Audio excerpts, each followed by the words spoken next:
Salut les gars et bienvenue pour ce 33e épisode d'Alter Ego. Si jamais tu n'as pas vu le dernier épisode, c'était sur Zola et Mario Balotelli. Aujourd'hui, on va parler de Roth et Mike Tyson. Et si, derrière un micro ou sur un ring, il s'agissait du même combat? De destins forgés dans la rue, deux trajectoires où la rage n'est pas un défaut mais un moteur, deux hommes qui ont marqué leur époque en imposant une intensité brute, parfois incontrôlable. D'un côté Roth, le rappeur de Vitry, légende du rap français respecté pour son authenticité et redouté pour ses clashs. De l'autre, Mike Tyson, le boxeur de Brooklyn, devenu le plus jeune champion du monde poids lourd, mais aussi le sportif le plus imprévisible de son temps. Dans leurs domaines respectifs, ils ont créé un impact immédiat et durable. Leurs noms seuls suffisent à inspirer le respect ou la crainte. Alors oui, aujourd'hui encore, je me suis posé cette question. Et si Roth et Mike Tyson étaient la même personne? Chapitre 1, les origines. Ousni Mkumbwa, plus connu sous le nom de Roth, né le 15 décembre 1977 à Antananarivo, à Madagascar, avant de grandir en banlieue parisienne à Vitry-sur-Seine. Arrivé jeune en France, il plonge rapidement dans une adolescence marquée par la débrouille et les difficultés économiques. La rue devient son école et le rap sa première arme. Très tôt, son entourage reconnaît une plume aiguisée et une voix qui claque. Roth n'est pas seulement un artiste en devenir, c'est déjà un guerrier avec l'instinct de survie comme bagage principal. Son style revendicatif et sincère attire l'attention et il devient rapidement un modèle pour les jeunes qui partagent son quotidien. Chaque texte, chaque punchline reflète un vécu qui forge la légende qu'il deviendra. La banlieue n'était pas tendre, mais elle a façonné son caractère et son exigence envers lui-même. De l'autre côté de l'Atlantique, Michael Gerard Tyson, né le 30 juin 1966 à Brooklyn à New York, dans l'un des quartiers les plus violents des États-Unis. Abandonné par son père, confronté à la misère et à la criminalité, Tyson se forge dans un environnement où l'alternative est simple, survivre ou sombrer. À 13 ans, il a déjà été arrêté plus de 30 fois, mais c'est en intégrant la boxe qu'il trouve un sens, un échappatoire. Cus D'Amato, son entraîneur, voit en lui plus qu'un boxeur, un futur champion, animé d'une rage impossible à éteindre. Tyson est un enfant turbulent, bagarreur, imprévisible, mais doté d'une capacité de concentration incroyable lorsqu'il est sur le ring. La boxe devient son refuge et son exutoire, lui permettant de transformer la colère en puissance pure. Très vite, il se distingue par sa rapidité et sa force hors norme, ce qui attire l'attention de tout le pays. Chapitre 2, la rage comme moteur. Pour Roth, la rage est une constante. Ses textes en sont imprégnés, colère contre l'injustice, contre la trahison, contre le système. Mais cette rage, il la canalise dans un flot sec, précis, capable de faire trembler toute une scène. On dit de lui qu'il rappe avec les tripes et que sa voix seule suffit à imposer le silence. À Vitry, on le surnomme déjà le padré, parce qu'il incarne le rôle du grand frère qui impose le respect. Roth transforme ses frustrations en art et c'est cette authenticité qui le distingue de beaucoup d'autres. Son instinct de survie et sa détermination font de lui un personnage que personne n'ose défier dans la sphère du rap français. Corps, ou dans ton corps, sautez-moi dessus, couche-lasse dans le dos, je suis toré à tort, je vous la glisse comme pour mon corps. Mike Tyson, lui, a transformé sa rage en arme fatale sur le ring. Sa technique, inspirée du fameux style peekaboo de Cus D'Amato, repose sur des esquives rapides et des crochets dévastateurs. En 1986, à seulement 20 ans et 4 mois, il devient le plus jeune champion du monde poids lourd de l'histoire.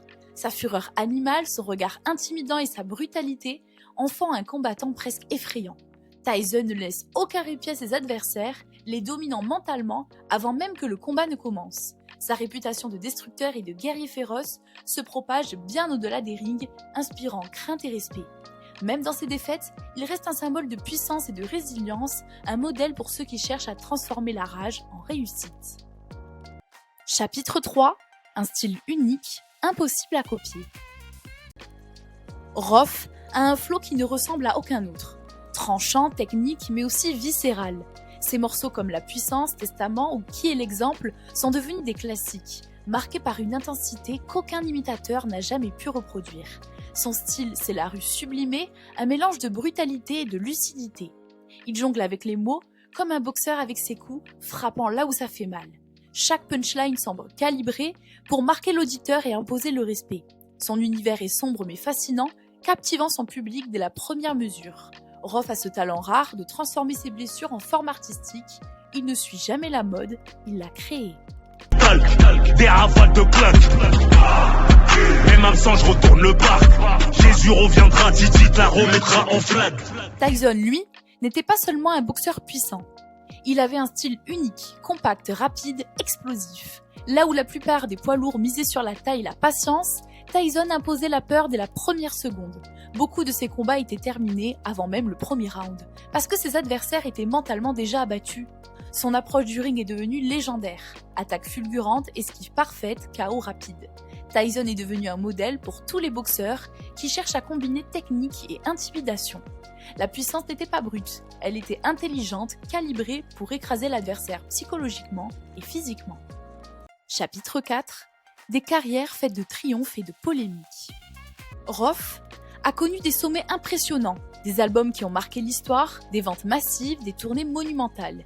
Mais il a aussi accumulé les clashs et les polémiques. Ses confrontations avec Booba ont divisé le rap français et alimenté une rivalité sans fin. Plus encore, ses déboires judiciaires sont venus entacher une carrière qui aurait pu être plus lisse. Il a su transformer ses erreurs et ses conflits en leçons pour rester pertinent dans un milieu impitoyable. Chaque album est l'occasion de montrer qu'il n'a jamais perdu son tranchant. Sa longévité dans le rap français est un témoignage de sa résilience et de son intelligence stratégique. Même les critiques les plus sévères reconnaissent sa place de légende. Mike Tyson, lui aussi, a vécu une carrière faite de gloire et de scandales. Champion du monde, idole planétaire, il a pourtant perdu son titre en 1990 face à Buster Douglas dans l'un des plus grands chocs de l'histoire de la boxe. Accusations, prison, excès, addiction, sa vie hors du ring est un feuilleton chaotique. Et qui pourrait oublier l'épisode de 1997 quand il a mordu l'oreille d'Evander Holyfield en plein combat. Mais ses victoires historiques et sa capacité à renaître après les échecs font de lui une légende vivante. Tyson est devenu une icône globale, admirée et crainte, un modèle de persévérance malgré les erreurs. Chaque étape de sa carrière raconte l'histoire d'un combattant contre le monde et contre lui-même. Chapitre 5. La légende et l'aura. Roth est plus qu'un rappeur. Il est une figure, un symbole de la rue qui refuse de se plier. Pour beaucoup, il incarne une époque où le rap français respirait l'authenticité brute. Il n'a jamais couru après la tendance, il a imposé son style, quitte à s'isoler. Cette intégrité, parfois coûteuse, nourrit sa légende. Son aura dépasse les frontières de la musique. Roth inspire un respect qui va au-delà des clashs et des polémiques. Les jeunes générations le citent encore comme référence, même ses adversaires reconnaissent son talent et sa puissance scénique. Tyson, malgré ses failles, est considéré comme l'un des plus grands boxeurs de tous les temps. Son palmarès, 50 victoires dont 44 par KO, parle de lui-même. Mais au-delà des chiffres, c'est son aura qui a marqué. Tyson, c'était la peur incarnée. Chaque entrée sur le ring était un moment d'histoire. Il a réussi à imposer un respect immédiat où qu'il aille grâce à son charisme et sa force intérieure. Même après des années de retrait, son nom continue de provoquer admiration et crainte.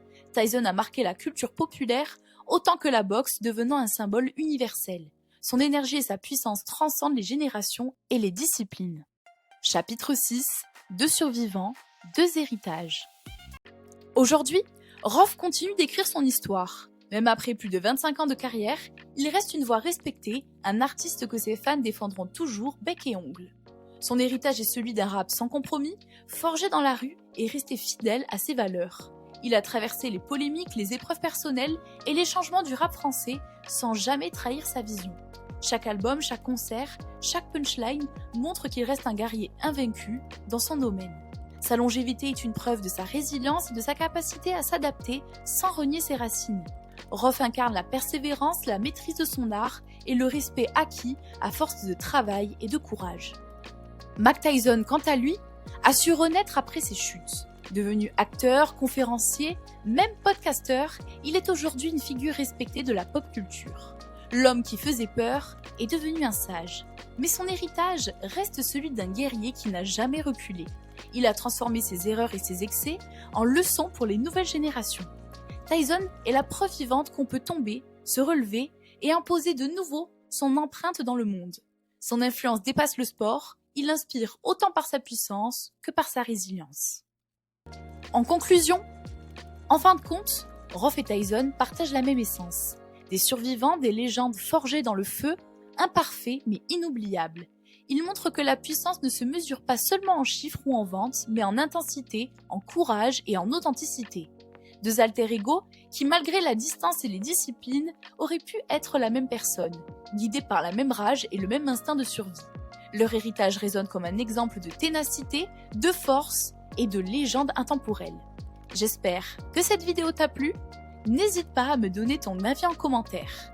Dans le prochain épisode, on parlera d'un artiste au flow tranchant, à l'univers brut et captivant, capable de transformer chaque mot en arme et chaque présence en événement. Un artiste que l'industrie regrette encore aujourd'hui. Oui, on parlera de Oui Renoir. Mais à ton avis, qui peut être son alter ego? À très bientôt!